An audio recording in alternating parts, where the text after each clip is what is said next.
The biggest news last week, or one of the biggest news last week in Indian sport, is how much uh, the women's IPL has gone for, and it prompted a conversation about the valuation of Indian football and in ISL and the teams and the clubs and this and that. So that's the first topic that we're going to discuss. Orko, I saw you had a beautiful thread on it. I agree with everything. Maybe we can add a few things also, but I'm going to let the floor open and let you take it there. Yeah, I mean, as usual, some talk of money came and like we went down delusion lane. Oh, what if FSGL released it to the open market? And for those who people understand, I was actually praising FSGL because they get way more money for it than it's actually worth, right? And who are we kidding? Like the PKL clubs, if I'm not mistaken, had a deal of 180 CR, right? That is the deal they have per year, if I'm not mistaken. PKL, whenever I watch PKL, the numbers on the top right of screen is minimum I've seen is 75K, and 3L, 4L is it's standard, like 2L, 3L, 4L is standard. I mean, some people might say no, it doesn't go that much. Whatever. I'm just saying what I've experienced, right? Now you compare that to the numbers on the top right, top hand right when the ISL matches play. Like just simple observation, right? And you talk to people inside clubs, they tell you, listen, we only get sponsors because we know somebody or they know us, right? And they're doing us a favor. That's it. Because right now the numbers are are like, what do you say, bottom, rock bottom is this season especially, right? And especially after the World Cup. I mean, if like the numbers when reflecting it, the stadiums are, I think the stadiums, like, usually they're bad, but Northeast United, like, posting official attendance of 350 and all. I mean, so I mean, like, enough said about it. For me, it's like bogus wishful thinking. Like Indian football go to the open market, it'll get routed. It will get absolutely routed. What they're getting right now, they won't even get that much. Also, this is all poppycock. That's the term for it. It's all poppycock. And sorry, that's all I have to say for this. Vishnu, what's your take? Yeah, so I think even before the pandemic, when ISL was much healthier than it is right now, PK was comfortably better than that, and as like it was the second most followed Yeah. franchisee league in Indian sports after the IPL. Even then, so even then, ISL wasn't really a competition to PKL, and if you ask pretty much anyone from Star who Mhm. broadcast both leagues, they'll tell you that. And I think the best person to answer how big the gap is would be Abhishek Bachchan, who owns stuff in both leagues. And That's Indian. I'm pretty sure he's making a like I'm like I can't exactly tell you the details right now because I'm talking Mhm. off the top of my head, but I'm pretty sure he started making a profit of his PKL franchise while Yeah. he Yeah. probably will never. Yeah. Yeah. Yeah, it will take a lot more for him to make any money from ISL. So They had enough pulling power to go to the open market this year. exactly, They're exactly. enough pulling power. They said, and Star had to come up with the highest bid. Star came up with the only bid, if I'm not mistaken. And But still, they had the bargaining chip with them. That's the point. and we are forgetting that just before the ISL, the AFF was actually paying the broadcasters to broadcast the I things. So I mean, see, people can say what they want, but unless somebody is doing a personal favor to somebody else, the truth is they are not going to pay anywhere near as much as they were. So, see.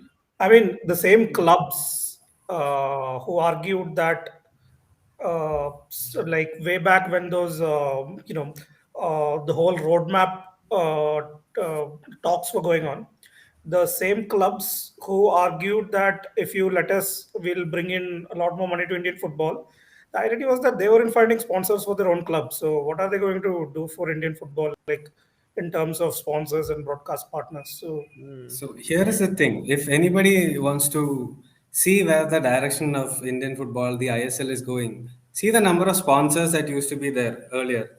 Number of sponsors who used to give away the awards at the end of the matches, mm, or in the back, in the mm. flex on the back, in the backdrop that they do their award ceremony, and DHL used to drive that thing. So all these numbers have gone down. So that means they are not getting an return of investment that they hope for. So that is one clear way to look at it. The second one, you can see, like they all said, the numbers who are watching it is probably not at the level where you are going to invest that much Yeah. amount of money. Yeah. And so this is the outside part of it, right? Now let's say you go to the open market. That's the next part. So you're looking at the clubs, and everybody wants to get a cut of that money right now because Star is part of official partners. There is no money coming from the telecast, right? What are the options that they get to go out? Like, let's face this completely honestly. This is the truth that if the IPL had not happened during the COVID impacted season, ISL would not have happened because Star would not have had money to do the whole show Mm. and pay for all the, because for them also it's a heavy investment, right? Have production teams everywhere, do all the things, and nothing is really coming out of it in terms of revenue either. And Hero's the only one who's some kindness of his heart. The Hero guys are just sponsoring everything in Indian football at the moment. I don't even know how much that sponsorship is worth. Now I wanted to move to a little bit to the club side. Okay, you worked in clubs in ISL, you worked in clubs outside ISL. The situation now clearly there it's inflated market, and if the teams, now that there is relegation promotion promise, or at least promotion promise at the moment, Mm. that valuation will also be affected, right? And eventually when relegation comes, it will be affected even more. Yeah. So how are you looking at it from the club side? So from the club side, right, the ratio of I League to ISL salaries probably is indicative of a first tier, second tier relationship, right?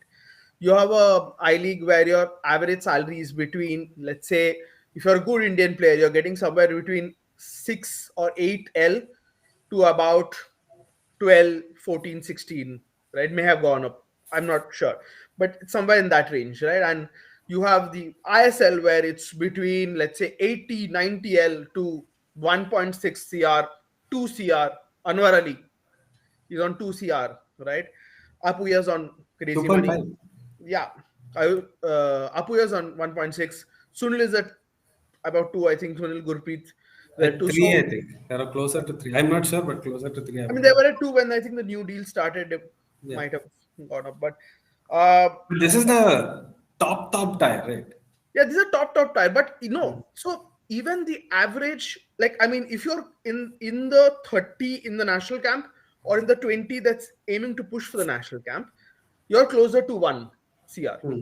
now, which wasn't the case at the start of season 4 draft where Anas Edatodika and who someone else went for Eugene Lingdo, I think it was, who went for 1.1 CR. They Eugene were and Sunil went for the highest. no, Sunil was not in the last draft. Still wasn't part Season of that 4, run. Sunil was Ah, signed. Sunil was directly yeah. signed. He Eugene was one Eugene of was the highest. Eugene and Anas. Eugene and Anas. I think either Reno also went for good money. Subrata and Anas. Yeah, 90 lakhs or something he went for. Yeah. Yeah. Gurpreet was again retained. Udanta was retained, if you remember. This was then Jamshedpur FC joined the league, right? So you can see that the market has shot up, right? Has the quality shot up accordingly? I mean, that I'll leave you, for you guys to decide, right? So, but I want to add this to the last point. All is not lost for Indian football, right? There is a possibility where a stakeholder makes an insane bet. For example, Dazon's gone to a couple of countries and made some insane crazy bets. Like League One, they've got the rights at some. They had, I think, this is a part of the FIFA documentary also, right? Where they have picked up the League One rights for some crazy amount of money, right? Japan, I think they pay good money. Dazon, right? Apple is paying almost 250 million to the MLS, which I'm not sure, has that sort of. So someone makes a crazy bet on Indian football, it's possible, but they have to take over everything. They have to take over the marketing, the branding. I mean, it's not just broadcasting; like it's an entire turnkey solution. You do it end to end. I feel that's the Yes. problem, and Indian football's the lack of it in tier 2 cities is what is killing, cramping it right now, right? If you look at the 8 venues of the initial ISL clubs, they are all cities, right? They are all cities. Guwahati is a city, Kolkata is a city, Delhi, you have Kochi, you have Chennai. So, I mean, does Indian football, is it better off including the Aizals and the Shillong Lajongs or the Gokulam Kerala, which is closer to a Malappuram area? Is it better off integrating everybody? Because I feel you're This is missing out something on. you see in I League, right? A lot of the stadiums are fuller in I League because it is not in the Tier 1 cities. In Srinagar, most of the I've seen pretty much a good amount of crowd coming in Srinagar. Earlier, I saw earlier part of Gokulam's time. There was good amount of crowd for Gokulam as Indian cricket itself has made a conscious push towards the tier two cities. It well. hosts test matches where in Indore it hosts. I mean, no offense to Indore, but it is not a tier one city, right? I do like Indore, a good Yeah, even city. I like Indore. Clean Just city. saying, it's not a tier. It's not an tier one city. So Indian cricket's made a push. They realized it. PKL, right? PKL, they made the format simpler. They made a push. Like, I mean, Indian football, I think, is missing out on a major market right now. What do you think, Vishnu?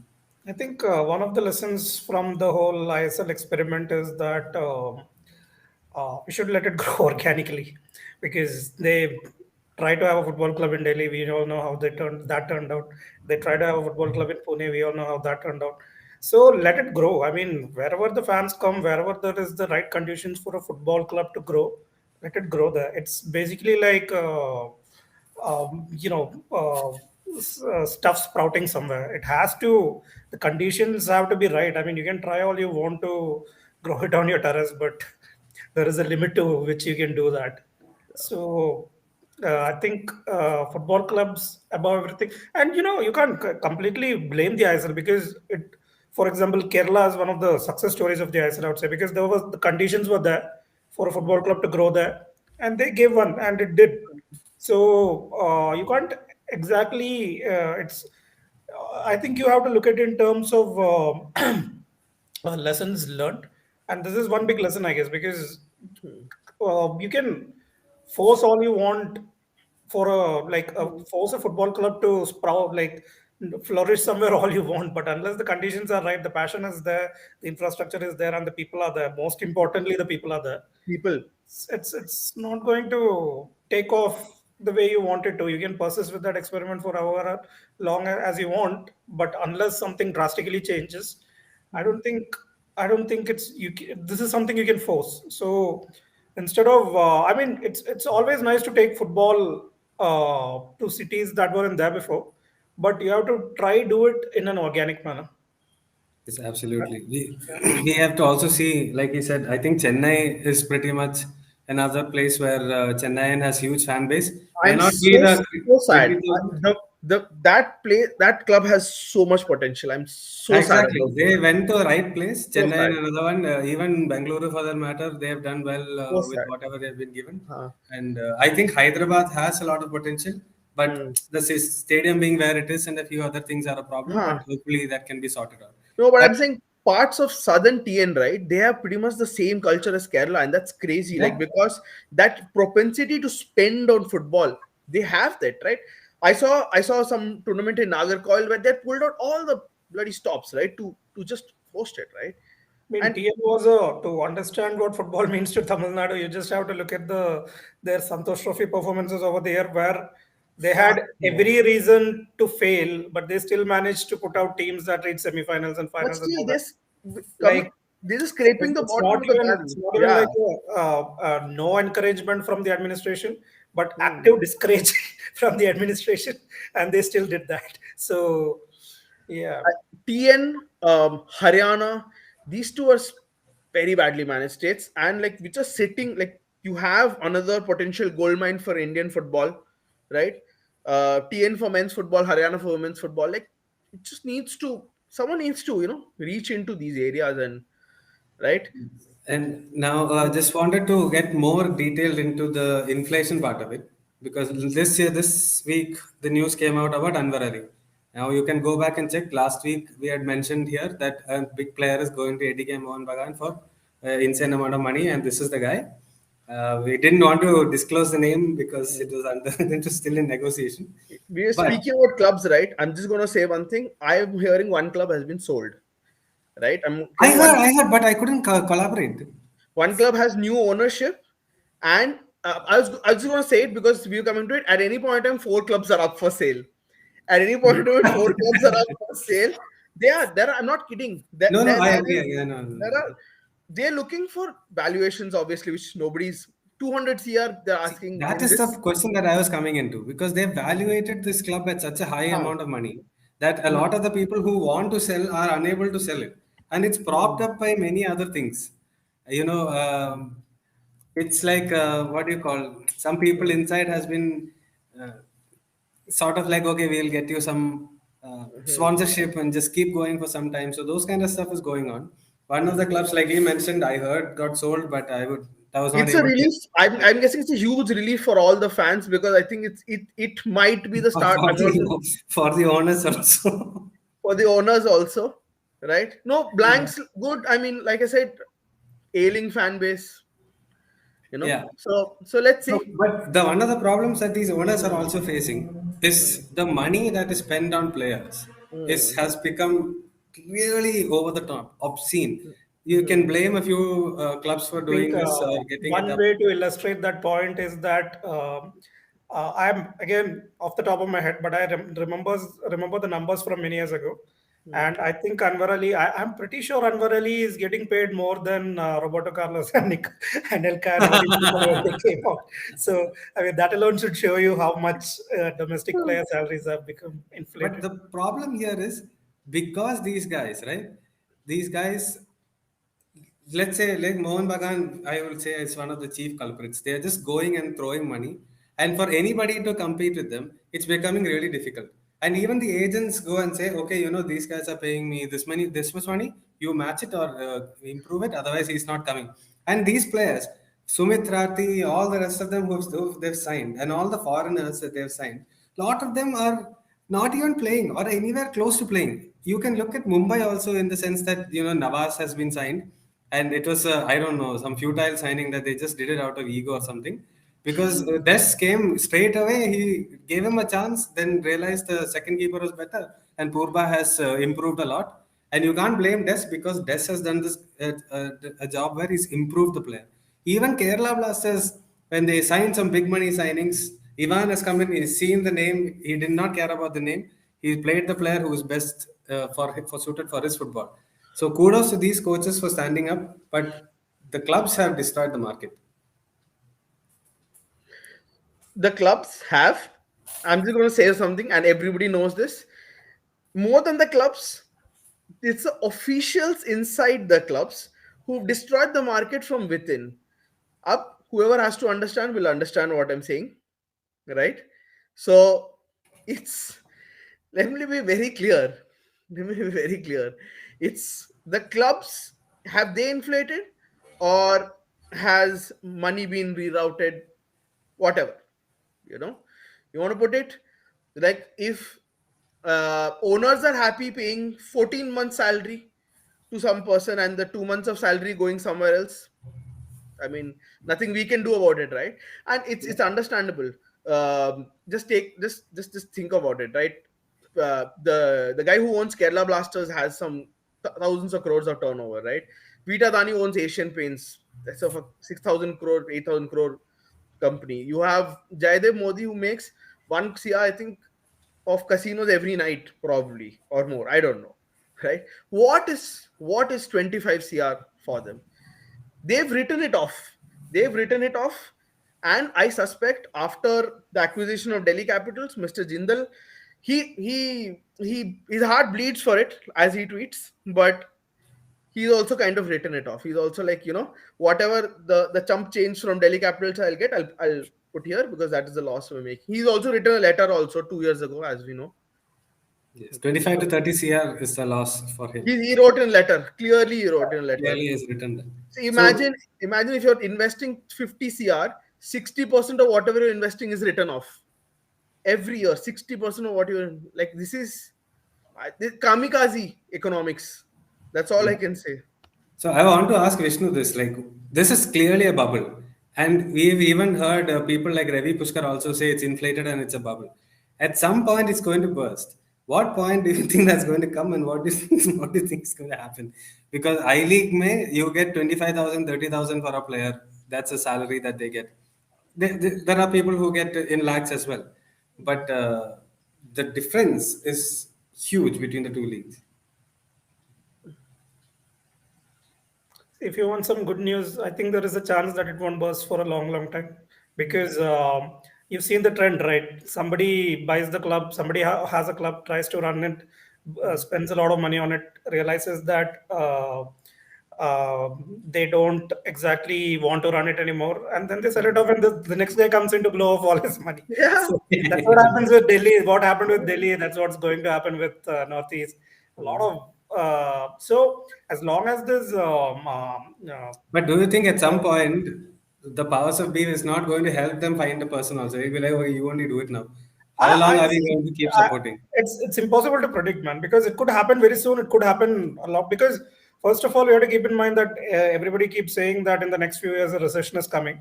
Once that comes, then you'll have to see, will these people who are so happy to burn their hard-earned money like this, would they be still be happy? Not just happy. It's like, for example, in a like a scenario where company A that owns club B has to lay off people like say Byju's and all are laying out. Will they still be justified in blowing money on a football club while doing that? Will the publicity or the bad publicity affect them? So all these factors will come into play. So a lot of things can happen actually. And again, see, the only thing we can agree upon is that whatever they are doing now is not sustainable. And if you remember when ISL first came, the plan was to break even after 10 years. 10 years is happening soon. And they're nowhere near close to breaking even. Nobody is close to breaking even. We can give them a grace period of 2 years or due to the pandemic, but even after that, I don't think even in 3 or 4 years anybody is going to break even in ISL. So clubs have to look at. I think that's one thing they failed to do. They've tried to import a lot of things in a lot of things from the Western world as to how matches are organized. But when they're trying to look at how clubs are run, I think they imported their ideas from the wrong parts of the Western world. There are multiple clubs across the world that are being run responsibly, properly, and they should have looked there. Instead, they look to the same model that you have in the EPL and maybe MLS, where people don't really mind losing the money, and these are just vanity projects for honor sports washing, whatever it is. And I think there has been a failure to have people who know how to run a club responsibly. I mean, I'm not saying there are none, but this is all due to the fact that we did not have a healthy football culture here for a while. Because if you look at, if you look at the first season of ISL, all sorts of hooks and crooks were running ISL teams, like involved, because that's all they got. Because if you look at Indian football at that time, and you needed people with at least a 2% knowledge of Indian football, a lot of them were people like this. So First year, you won't hear it. I'm just going to say it. First year, I heard this and I was shocked. My jaw just fell. There were people who were getting $2,000, $3,000 in their home countries. They came here and they were getting 200,000, 250,000, and the quality of foreigners was like, ah, it and blew people's minds when they heard the money.